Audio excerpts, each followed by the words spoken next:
투자자 여러분 안녕하십니까? 6월 27일 금요일 코스피 시황 간단히 보도록 하겠습니다. 코스피 종합일목균형표 일봉 차트입니다. 뒤꿈치 구름대 양온으로 올라가고 있습니다. 빨간색 기준선, 검정색 전환선 정배열된 상태로 상승하고 있어요. 상승세인데 주가 캔들과 하늘색 후행 스팬을 보면 꼭지를 만들었습니다. RSI도 과매수권에서 데드크로스 났거든요. RSI나 파동을 보면 두 번 상승했습니다. 보통 두 번 상승하는데 이쯤 했으면 조정받을 때도 됐어요. 조정받을 때 됐고 2857 기준선까지 조정이 나올 수 있습니다.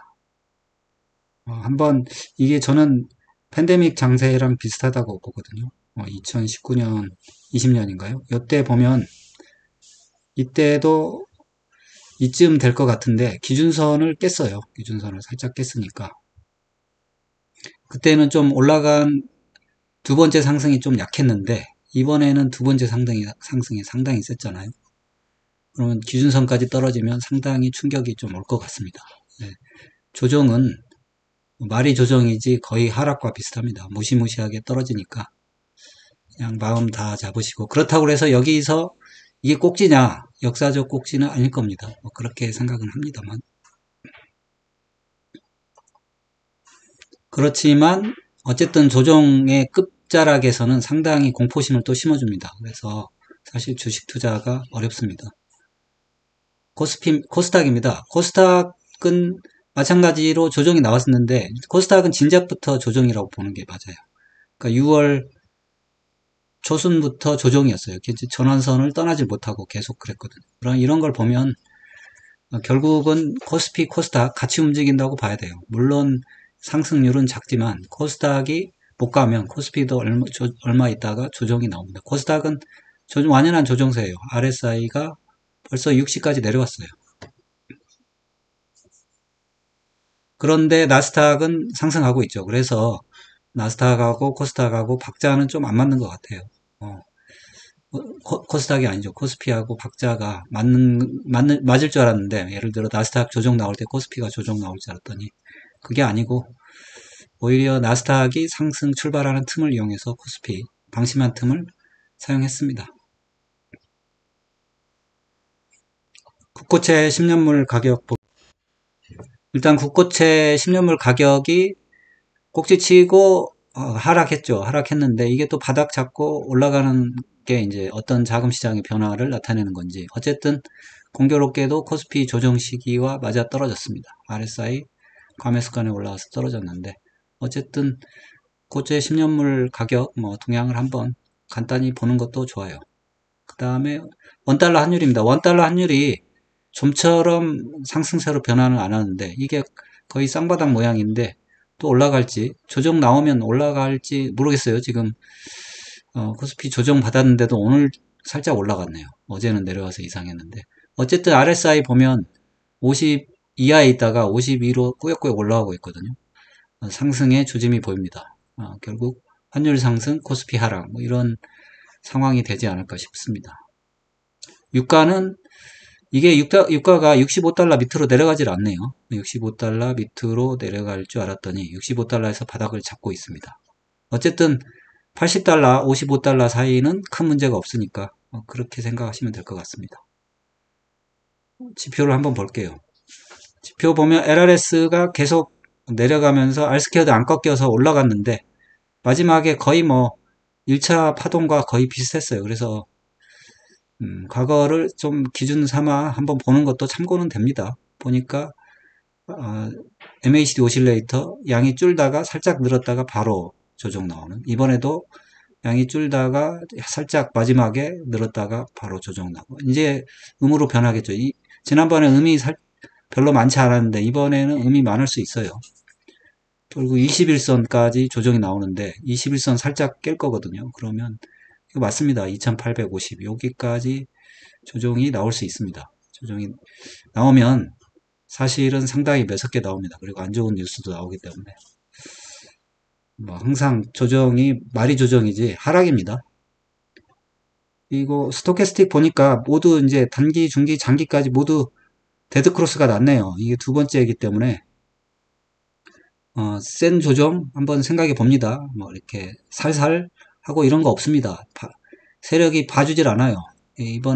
지난번에도 보면 두 번째 상승한 다음에 세게 떨어졌어요. 멈춰 있다가 3일 정도 세게 떨어졌는데 거의 뭐 이게 제자리로 다시, 그러니까 예를 들면 2200까지 올라왔다가 제자리로 1500으로 돌아갈 기세로 떨어지긴 합니다. 며칠 참기가 힘들어요. 아무튼 별일이 없이 지나갔으면 좋겠습니다. 그러면 수급을 한번 볼게요. 외국인 뭐 바이코리아라고 떠드는 사람들이 있는데 바이코리아 전혀 아닙니다. 외국인은 줄창 보면 파는 데 집중하고 있어요. 이번에도 살짝 사는 척 했다가 팔고 있습니다.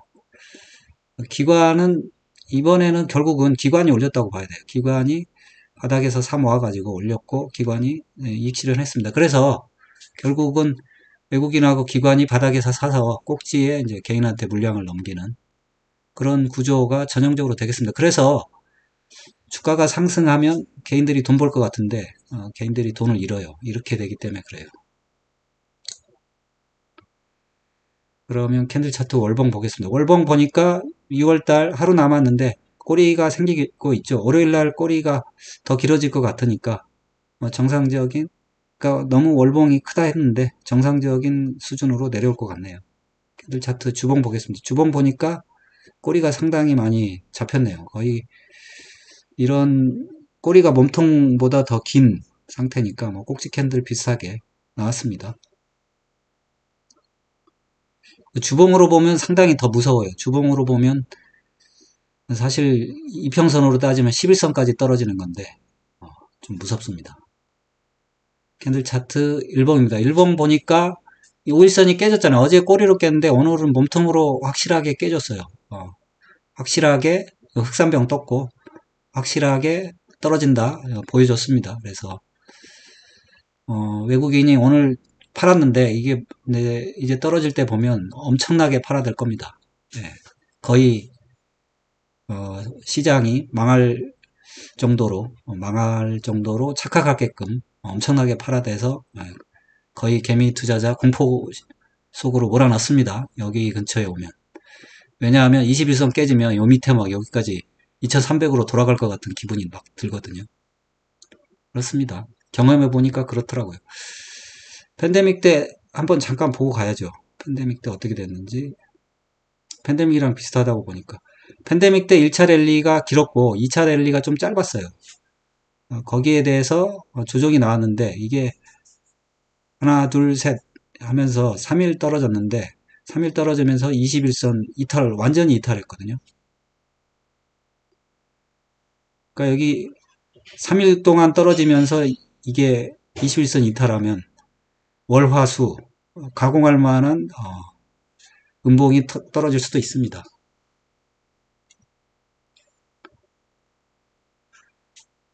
볼게요. 종목들 삼성전자는 이번에 역시 62,000원 돌파 못하고 주저앉았습니다. RSI 주저앉았고 SK하이닉스도 잘 올라갔지만 꼭지 캔들 나왔습니다. 기준선까지 생각해 봐야죠. 현대차 별로 올라가지도 못했지만 하락할 수밖에 없죠. 기아도 마찬가지입니다. 지수를 끌어내려야 되니까 너무 많이 끌어내리지 않게 해서 금융주들 버티고 있는데 결국은 금융주들까지 하락에 참여하긴 할 거예요. 삼성화재도 음봉이네요. 삼성생명 버티고는 있습니다. 금융주들 꼭대기에 버티고 있는데 어디까지 버틸지 두고 봐야죠. 삼성물산은 전환선 아래에서 이미 RSI 많이 내려왔거든요. 이게 지금 결국 하락 준비하고 있는 거예요. 한국전력이 희한하게 많이 올랐죠. 예, 이게 왜 올랐는지 이해가 안 돼요.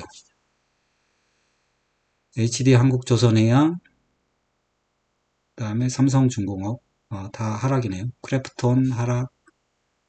그렇죠. 이게 지수가 지금 하락세로 들어서니까 모든 종목이 카카오도 하락세, 네이버도 하락세, 안 올랐던 2차전지까지도 하락세. 어쩔 수 없죠. 뭐. 현대건설 좀 버텼는데 GS건설은 또 하락세입니다. 그러니까 하락하는 거 맞죠. 방산주 살짝 반등해줬지만 이게 뭐 A, B, C 이렇게 떨어지지 않을까 싶어요. 지수 조정이 나오면.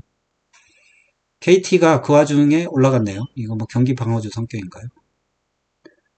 SK텔레콤 그렇죠. 자기 자리 올라왔으니까 좀 조정받는 거. 고퍼스가 슬금슬금 올라오고 있습니다. 드디어 RSI 골든크로스 만들었고, 이게 고퍼스가 이거 과매도권을 나오면 이게 급속하게 올라올 거예요.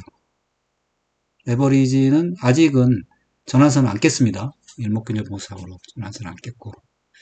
사실 어떻게 될지 몰라요. 워낙 시장이 강해서 뭐 월요일 날부터 갈 수도 있죠. 다시 올라갈 수도 있지만, 과거의 경험에 비추면 뭐 그렇다, 그런 말씀입니다.